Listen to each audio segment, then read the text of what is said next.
getting interrupted tonight. AT&T's telling me my time's up and shit. Like I signed my name on the dotted line for AT&T. Fucking T. I was doing that AT&T shit along with Captain Crunch. Last time I remember, blowing frequencies into your city switching ESS box at the phone company. Yeah. 2600 fucking hertz into your shit. Red box in your shit before there was even a red box.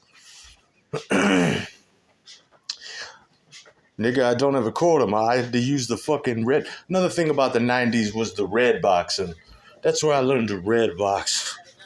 What you mean, like DVDs, not I? No, baby. Back then, times was hard on the boulevard.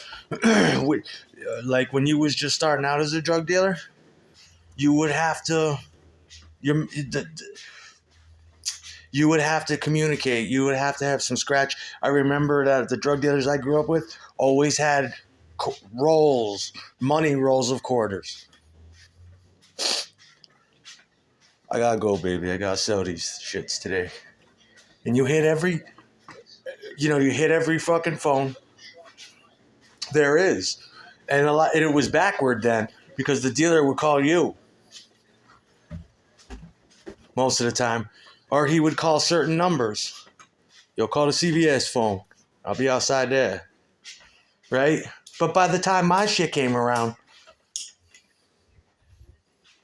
the telephone company, if you couldn't afford before you got the pager, because pagers costed like $150 then.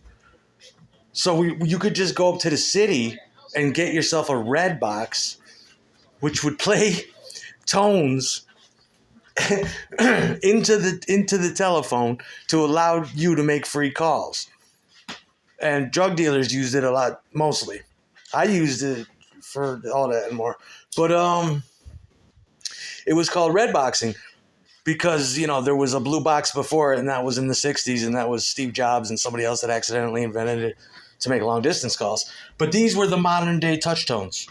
25 cents, please. 25 cents for the next 3 minutes. 25, like a prison phone call. And I remember just night after night getting locked out of my apartment. That's how I learned to cat burglar and breaking buildings. And just being, fuck, because they shut off the phones in the city to curb on drug dealing at 8 o'clock. With your red box, you could do an activate tone, and hold it up to the phone, and it would activate it. It was just a little box like this. They called it a red box. And it had 5-cent tone. It had a 10-cent tone. It had a 25-cent tone. Yep. It had a call waiting tone. And and that's what you did. If you were an ultra poor guy, you eventually caught. I saw that shit, and that's how I first realized it's like all that does is emit those sounds. All I gotta do is record those sounds and play them back into a phone. So I went and I took my giant headphones like this. I went with a portable, recordable Walkman on cassette. And I would plug the headphones in to the microphone part of the Walkman. Take the headphones, put them up to the receiver to record the tones. I'd put 5 cents in, 10 cents, 25 cents in. Okay? To play back, I would rewind it, put the headphones into the phone out of the recordable Walkman, and now you take the headphones off and you put them into the transmitter of the phone. And by golly, I was surprised when I hit playback, the fucking phone, the dial tone stopped. Like it accepted the dime tone that I put in. So I put a quarter in, and that's what I started doing. And it was surprisingly common back then. Had to beat the payphones. I got arrested at a payphone for doing that. And that That was a big part of the 90s. So was this. Like now they have the Pornhub community. And that's a safe way to like mutually, in a mutually amicable way, to like show off your shit. But back then, there was like crackhead people and just like regular white people that would record movies with their parents' camera or something and then sell them to other people. Back in the, this is more of an 80s thing I remember. Back in the 80s, I remember seeing some of like girls I used to know that were in the high school and I was like in junior high on these videos. And it really broke my dick in two. And, and you know, some of them were recorded. I don't know how they were recorded, but they got around. Mostly sold them. It's a junky thing to do. And I remember seeing girls I went to school with in these videos. Sometimes they were sold to the underground. Yeah. Sometimes, yeah. I mean, it's just like the Pornhub community. They're the only ones that make money on it. That's so mafia, though. It's like Jabba the Hutt having a monopoly on the world. Because, like, there's no porn companies anymore. But yet people are still making it, but getting nothing. Where have all the pornographers gone? But you would get these VHS tapes and you'd have the date in the corner.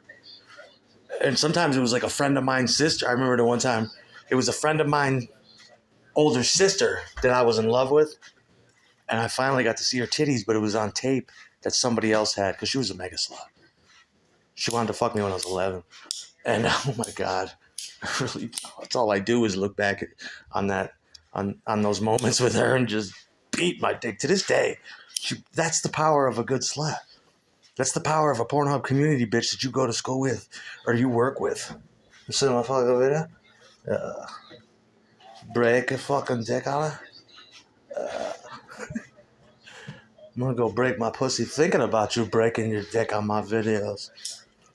I want you to kill my boyfriend. Okay. But yeah, but now that's not, you know, but you used to be able to get those kind of videos too sometimes. Mm-hmm. Usually you'd have to go to truck stops, though, to do that. But like, sometimes in the ghetto you'd be like, yo, you know. You know. And that's also a ghetto thing. But with the internet, you don't really see that anymore. And you don't really see that at the corner stores anymore. But that is one thing I miss. It's pathetic, you know, you put in, there should be, I encourage all young girls to upload their shit to like fucking porn networks and put in the hashtag 518. 518 fucking cum dump.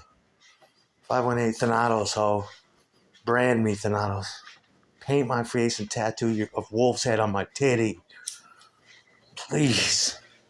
And then own my ass. Choke me.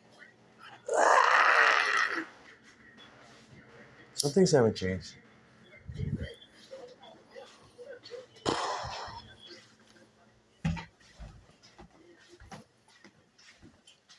But now it's just so regulated now, you know? And then you got like, you go online and it's like, you know, this is so 1984 because it's like, there's no alternative anymore. I can't get no illegal porn. I can't get no valid porn. I can't get no modern porn. You know? You know what I'm saying? You had to be crafty.